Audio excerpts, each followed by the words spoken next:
Welcome to this getting started video for dive biology. I'd like to take the next several minutes to just help you get used to using dive biology and how to do a lesson and some of the other important components of the course. Once you get started, things are very consistent and the format is very repeatable from week to week. Watching this getting started will really help you get up to speed faster and answer a lot of questions for you. First up, make sure you have accessed the assignment chart, and you can go to diveintomath.com Science Teacher's Guide. That's what TG stands for. Access that teacher's guide, add it to your bookmarks bar on your browser. Your browser is like your Google Chrome or Firefox, whatever you're using to access the internet. That's your browser. Here's a view of that assignment chart. This is the one for biology, and we can just scroll through there, and this is the most important thing here, your weekly instructions. And you can see there's a definitions flashcards, internet textbook links there, and so important links there for flashcards, which is your vocabulary internet textbook, and any animations or videos you might have as well with that course. And so all 32 weeks, it's a 32-week course. You can see that things are set up week by week, and all of that is in your assignment chart found in your teacher's guide. So make sure you have that bookmarked in your browser. Now let's talk about completing a lesson. And in Dive Science, a lesson that consists of your definitions, your reading assignment, your video lecture, and your review questions. You have two ways to access and study your definitions. One is digital flashcards, which is what we recommend. So the purpose of the definitions is just to get familiar with new words and meanings. And so you start simple with definitions and get some fundamentals. A lot of words in science can be kind of big and scary and you never heard of them before. So we just start simple then and familiarize ourselves with some new words and their meanings. And then you want to review those 3 to 4 days per week. Let's take a look at how to access those digital flashcards using your assignment chart. And here's the integrated chemistry and physics assignment chart. There in the top left column, we'll just start with week 1, lesson 1, and we'll click on that, and that opens up in a program called Quizlet. Now what you want to do to start with, if it doesn't open up with both sides, then you can go to options and answer with, select that, and go to both, and then exit out of that. So you can see the definition there, the term itself, and then the text definition below that, a collection of facts and so on. So you look at that one, and then you skip to the next one, and so on. You just read that term and then the definition. After you've looked through them this way a time or two, you can go back to options and pick one of these, either one. If you want the term to appear first, then you can do it that way. If you want the definition to appear first, you can do it that way. And then you click on the card to flip it. So inductive reasoning, it's about finding rules. You flip it and you see the definition come up. Then you just hit the arrow to go to the next one. Term shows up, click on that flashcard to flip it. Go to the next one, click on it to flip it, and so on. And so you just go through those, working to memorize. The goal is to memorize them, of course, and so you work on these several times a week. If you prefer to handwrite your definitions, there is a PDF glossary that's available for that. Once you've studied your definitions for a few minutes, you want to move on to the reading assignment.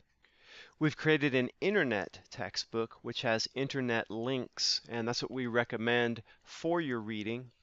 You may also wish to use a physical textbook, and we have links to different textbooks that you can use that match up well with the dive course and with its weekly format of topics. And here's the integrated chemistry and physics assignment chart, and notice that column titled textbook reading. You can go to the teacher's guide, find your physical textbook you want to use, and then fill out the page numbers in your assignment chart. So Keep in mind the flow of a lesson. You did your definitions, you're going to do your reading now, and that's going to help you get familiar with the concept. You did your definitions to kind of get familiar with words used in the concept you're studying this week. Then you'll watch a lecture for even more detailed information, and then you'll do your homework. And we do mean that. Read to get familiar. You don't need to try to understand everything in your reading, and that's a misstep that lots of students and parents make, is they spend too much time on the reading getting stuck on a concept instead of watching that as it plays out in the video lecture, especially more difficult to understand concepts. Read to get familiar. Watch the video lecture after that for the more challenging concepts. If there are any animations and videos, especially in dive biology, watch those as well. Here's the dive biology assignment chart. Let's again just look at that week 1, and under internet textbook reading assignment, we can just click on what is science right there, and that'll open up, and typically in a new window, and you can just read through that, and depending on the topic, you'll want to spend 20 to 40 minutes on your reading. And just going back to the assignment chart, notice in the biology assignment chart again, there's that column titled animations. And so sometimes there will be an animation there, or possibly a YouTube video. And so whatever week you're on, you just click on those, and here's a transcription animation. And so, in a textbook, they'll just have a picture of some complicated process like DNA transcription, and you can't really see how that works as well. And so you can use something like an animation here, and that just helps you visualize what's going on a little bit better with that process, and along with an explanation there as well. And finally, whatever course you're doing with dive science, it's important to understand that reading supplements the dive video lectures. It doesn't take the place of them. This is not the most important part of your lesson. The video lecture is the most important part. Watch the video lecture to understand those more challenging concepts when those appear. Next up is the video lecture, and when you do your video lecture, a big part of that is taking notes. So be patient. Develop this skill over time. This is a college preparatory skill, and if you didn't know it, Dive Science is designed to be a college preparatory course. So be patient. Develop this skill over time before you get to college. So as an example, here's a video lecture from biology, and it's on genetics, and things you want to write down are like that title and then subtitles like Punnett squares, and you can see how you can easily fast forward and then rewind, go back as you need to. So things like titles and subtitles, key ideas, and Punnett squares, they aren't the easiest thing to understand. They're one of those things that's better to understand while you're watching a lecture. And so you want to listen to that explanation, and then if you need to, just pause, rewind. Here's an example from chemistry, and so here's something where you wouldn't want to write every single word that you see on the screen down, but you take short notes, abbreviate things, and then later on, some example problems come up, and so you can do those calculations to solve that problem, pause and rewind as you need to, and there's a place where there's not that much to write for that particular problem, but you might want to add some key ideas, problem solving tips to help you solve that particular problem. All example problems like that, especially math related ones, you definitely want to do those and show your work and pause and rewind and then try to solve it on your own, and not just write down what I have and copy what I'm writing. That's really not learning. What you want to do is pause it and try to solve it yourself. Now, your lecture window won't look exactly like this one, but it'll be similar, where you can play, pause, rewind easily, fast forward as you need to as well. So any diagrams, tables that appear, you'll want to sketch those out, or draw those out as well. Brief notes explaining those. And most important, take advantage of doing this self-paced, and instead of having a live classroom where you have a time constraint as to how long the lecture is, pause it, rewind until you understand a concept. The last part of completing a lesson are the review questions, and find your workbook, find whatever lesson you're doing, and the review questions worksheet that is related to that lesson that you're working on. You don't need a separate piece of paper for this. There's plenty of room in that worksheet to answer your questions. Make sure you printed that workbook out or purchased a copy of it pre-printed. So the review questions, they are based on the video lectures and the vocabulary. Review both of those as you need to. You can have those available and open. It's not like a closed exam or something. So make sure you don't think of this as a quiz or an exam or anything like that. It's practice. Of course, you want to do good on it, right? But you don't want to get stressed out and make too big a deal about it, about being stuck on an individual problem for more than 10 minutes. If you don't get it, move on, watch the solutions. So complete it, then grade it by watching those video solutions at the end of the Dive video lecture. So for this example here, this is lesson 2. So video lecture 2, at the end of that are the solutions to these review questions. And so there is some integrity there expected of you to be mature and honest. And when you're done with that video lecture, you pause it when you get to those video solutions, and you don't move past that, and you go complete your review questions. And then you grade and correct with those video solutions. And as you move through, if especially on a math related problem, you might want to study that video solution, pause it, then go try to solve that problem again on your own.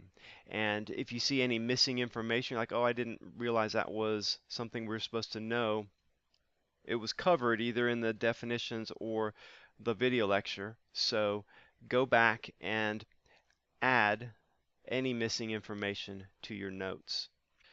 So be thorough, review as you need to, add those things to your notes. And one reason for that is this important comment here that quarterly exams, they are based off the review questions. The review questions are based primarily off your lecture. So if you've taken good lecture notes, you've filled things in where you need to that maybe you didn't have before you completed the review questions. You've got, therefore, a good set of notes. You understood all of the review questions. It's much more likely you'll do well on the quarterly exam. A unique feature of dive biology are the facts practice, and these are mostly plant and animal ID facts.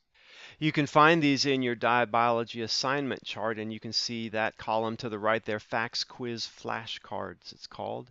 And so we can just scroll through, and you can see most of the time you don't have a facts practice. And so there's about 13 of them altogether.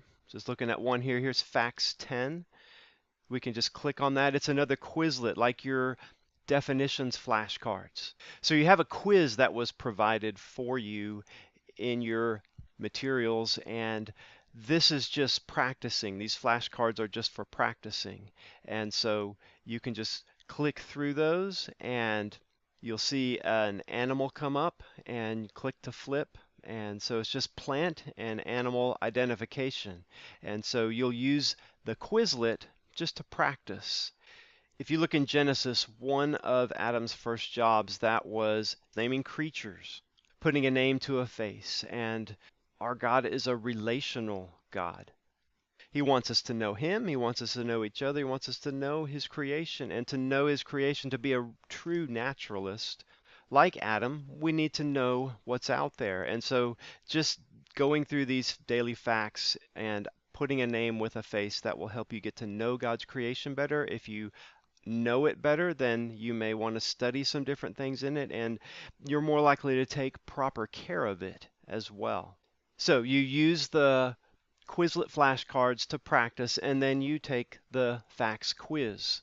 And so you'll work on those facts practice with Quizlet for several minutes daily, and then typically the day of your lab activity, that's the day you want to do the actual facts quiz that you're graded on. And so you just press start on that and just start going through. Then you just hit submit all.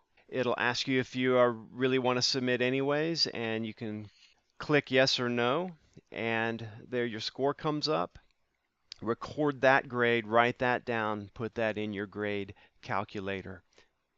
Now, these are optional. You don't have to do these, but I'd really like for you to do them. And again, just record that grade in your grade calculator. Usually the last thing you do in a week of Dive Science is to complete the video lab. And so you want to watch that lab and complete it in your workbook. And so like you see over there to the right, there's laboratory activities, and your workbook, there'll be sufficient room to complete that activity. So you can do the video labs with or without the lab kit. If you do use the lab kit, use the instructions and materials list. Those are found in your assignment chart. For example, take a look at this biology assignment chart, and we can just see under video lab there's the lab kit instructions. If you are doing it hand-on, you can just click on that, and that'll open into Dive Biology lab instructions. And so you just open that lab instructions up, and you can scroll through there and see the list of materials, and lab by lab, what materials are supplied in the lab kit, what materials you need to provide. The videos work just like the lecture videos. You'll see the workbook pages appear, which will help you kind of know if you're in the right place or not. There's times also during the lab activity that you'll want to write things off of the screen or identify things and record them. And sometimes you're asked to make measurements off of a ruler, or maybe off a graph, or maybe like here, just writing down a name for that color that you see of that light. A great thing about a video lab like this, if you're doing this hands-on compared to like just a regular book with a list of instructions in it, is that you actually get to see what the lab looks like, and that really helps you do it successfully. Just like cooking, it's kind of like cooking. You have a set of instructions with like a recipe, and so like here, that's really important to see how to put your stick with the chemical on it into the burner flame there so that you don't burn the stick and things like that. So there's good explanation. It makes the lab safer too. So a screenshot like this with an audio explanation behind it, that really will help ensure that you do this correctly. And of course, you can always rewind anytime you need to see what you're supposed to do and refresh your memory or whatever if there's something you missed, and then you can move on. So complete that activity, make your recordings in your lab manual when asked to. And we recommend a completion grade. So when you finish, give a completion grade for that activity. Correct mistakes. Now labs, sometimes they can get time consuming. You're trying to do this experiment for the first time and follow a set of instructions that can be time consuming. We recommend a 2-hour time limit. At the end of that time, whatever has been completed, then do a completion grade based off of that. The labs are very thorough. They're college preparatory. Most of them follow the scientific method, so you're getting a great feel for how the scientific method works. And even if you just do the video lab and don't do any of the hands-on materials, that's still going to give you an excellent college preparatory lab education, as will just doing 2 hours worth of lab every week for all of our dive courses. You will get a good lab experience that way.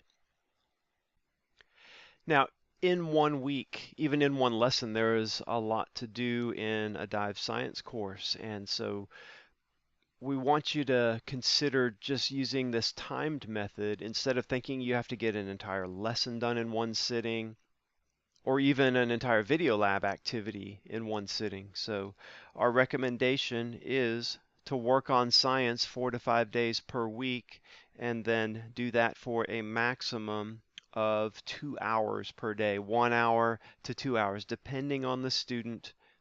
Integrated chemistry and physics, which we recommend as our first high school science course, that just doesn't have as much content to it, so it doesn't take as long. So more like an hour a day on that.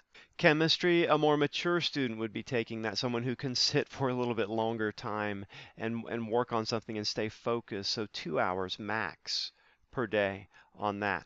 Using a time method like this helped me when I was in college engineering, and I was in the Aerospace Engineering Honor Society, and I would try to stay organized, set up a good weekly schedule, and set time aside, work on a homework set, and when I got tired, I would stop.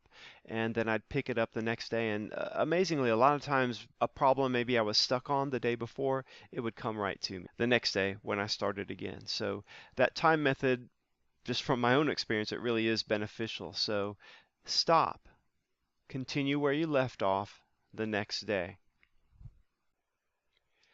Now, approximately every 8 weeks, you're going to have a quarterly exam that is over all of the information you covered that quarter. And these are college-style exams, so you'll need to study all week. So these are printable exams like the one over to the right there. So you print those and complete them on that printout. One of the best ways to study is to retake the review questions for that quarter. Now, chemistry, it has a cumulative final for the fourth quarter exam, so that'll be over everything. But all other exams, that's going to be your number one way to study, is to retake those review questions. And you just do them again. Review your notes as well, and as you retake the review questions, if there are things missing in your notes, then you can fill those in. Now, you also want to review your definitions, and on the assignment charts, you can find that there will be, like for exam 1 here for biology, there's a whole Quizlet set that is all of the definitions for that quarter. They're all there in one place. The most important thing to do, though, is do those review questions, and in particular, make sure you know any definitions that are included in those, because the quarterly exam is based off of the review questions. And remember, the review questions are based primarily off of your lectures. Now, in the teacher's guide and the assignment chart, we have descriptions of what we refer to as a standard course versus an honors course. And so a standard course, it's okay to use notes or a review sheet on the exam. And what a review sheet is one piece of paper front and back. The student writes all the information they need for the exam on there. So any definitions that they're particularly having trouble with, and they've seen them on the review questions, any problems, especially math problems that you might be having trouble with, put those on the review sheet, and the formula or formulas that are used along with that, and maybe even an example problem to help you remember how to use that formula. So with that standard course, it is okay to use your notes or a review sheet. For the honors course, we recommend a one-page review sheet only. And so that's in addition to these rules that you see over here.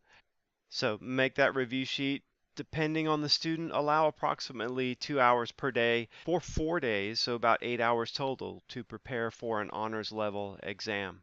Sometimes it takes repeating a set of review questions 2 or 3 times before you truly understand an idea and are ready to take the exam. But when you believe you're ready, then go ahead and take the exam, and there is a 1 hour time limit on that. Grade it, correct it, then repeat it. So if you go through that grading and correcting process and use the solutions that are provided, then really truly try to correct mistakes, solve problems over again. You study the solution and then you close that solution up and solve that problem. Then go take it again. You should get 100 the next time. And so you average that with your first attempt, and that's going to be like getting bonus points on top of that first attempt.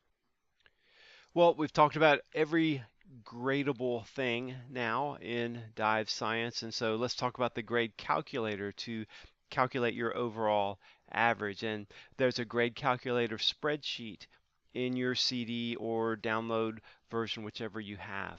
So there's different ways to open that up: Microsoft Excel, Apple Numbers, Google Sheets like it is right here, and this is an example of the Dive Biology spreadsheet right here. But what you want to do is just you go by assignment number. And so remember how we talked about a lesson, what all that consists of. That's your notes and definitions, and that's a completion grade on that. Did you complete all of that? And so normally you did, and so you get 100 on that for a completion grade. It's like a quality grade.